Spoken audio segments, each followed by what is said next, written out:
recently I came across a really fascinating story that had an important allegorical message to something that I'm pondering a lot in my mind, and I think it's actually something that a lot of people ponder about right now. But who here in this room has an idea for a business? All right. Who out of all of you, how many of you have doubts about what you're trying to do, or have any reserve to what you have, or maybe whether it be from a lack of capital, or you're not confident that it's something that people can actually buy. I think this is a very, very common phenomenon with a huge majority of the population.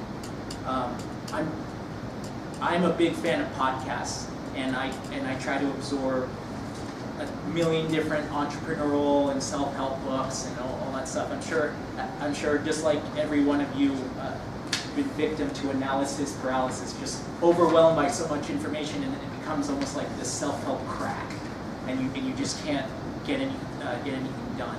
You listen to NPR's How I Built This, and you hear about Richard Branson's success, or Sarah Blakely of Spanx, and how she became this billionaire from just being a young 27-year-old salesman selling fax machines.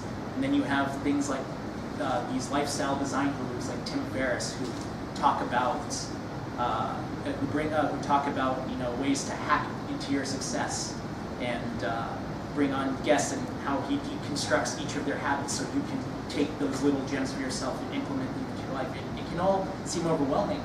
I think then one other book came along called The $100 Startup by Chris Gilligan, where he talks about how you can basically start a side hustle. It isn't about like going for the moonshot, becoming the next Bill Gates, becoming the next Steve Jobs, because that's extremely unrealistic.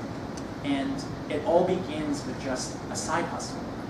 And with his new podcast, Side Hustle School, he basically talks about individual people, just regular people who don't make 6 figures, who don't make 7 figures, but people who make $5,000 a month, an extra $10,000 a year, just little increments of these, of just ways to generate extra income.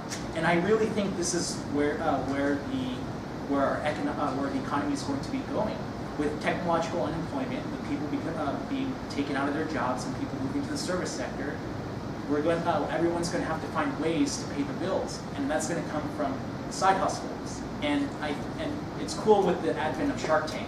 It's sort of like really become pop culture. Like being part of a startup and an entrepreneur is like the thing right now. And with the advent of Indiegogo and the advent of crowdfunding in general, this is becoming more and more possible.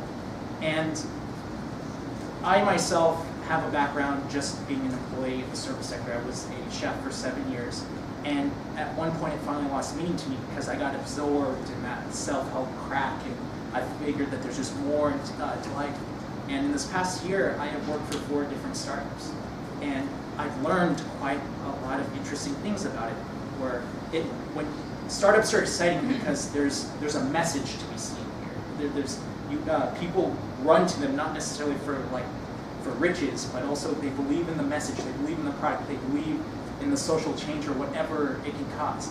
And each of us have an idea like that, but but the phenomenon of being reserved or being unconfident, even though we can see at every level the ones who make it to the moon and the ones that just bring in that extra $200 a week, And there's a story, an old folk tale by Portuguese author, children's book author Marcia Brown, called Stone Soup, that really summed it up for me on this phenomenon that we're seeing.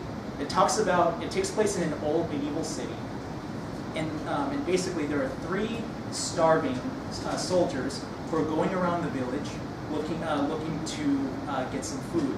And as news of their entrance comes, all the villagers start talking to each other, saying like, "Beware! Hide your food. Don't feed these people because they might eat it all."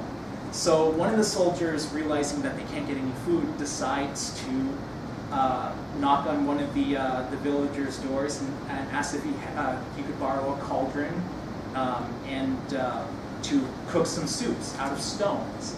And a villager was really fascinated and confused by the idea, like, I'd love to see someone try to make a soup out of stones. So he lets him borrow the cauldron, and for the next hour, they're boiling water. There's this boiling pot with just stones in it. And finally, one other villager, as news starts catching, more and more villagers ask, and one villager finally raises his hand and says, eager to see the end result, is there anything I can do to help? And one of the soldiers says, yeah, this soup would taste better if we could add some carrots to it. You think you could find some carrots? So the villager said yes, and he runs home, grabs some carrots, chops it up, and chucks it into the soup. Then another villager raises his hand and volunteers, how can I help?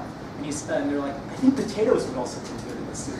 And this keeps going on until eventually barley gets added, some chicken gets added, and all these vegetables, all these different components get added to the soup. And then after a certain amount of time, the soup finally finishes, and the soldiers share the soup with the entire community, and the community is in shock about how delicious a soup can be made from stones. And I think, and what does this story have to do about startups and wanting to start a business? I think it has everything to do with it, because those stones are your ideas. And the people contributing to the ingredient, those are investors, those are your employees, those are the people who believe in your ideas. Because they believe, no matter how crazy is it, whether it's making stones from soups, or creating the next big rocket company, or trying to conduct human head transplants.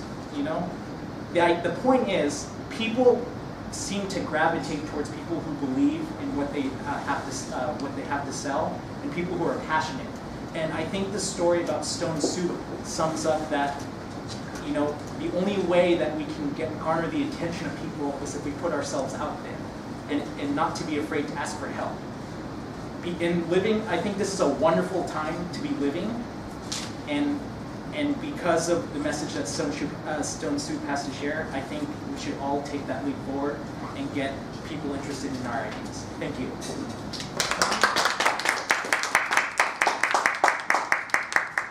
Thank you. Who has a side hustle?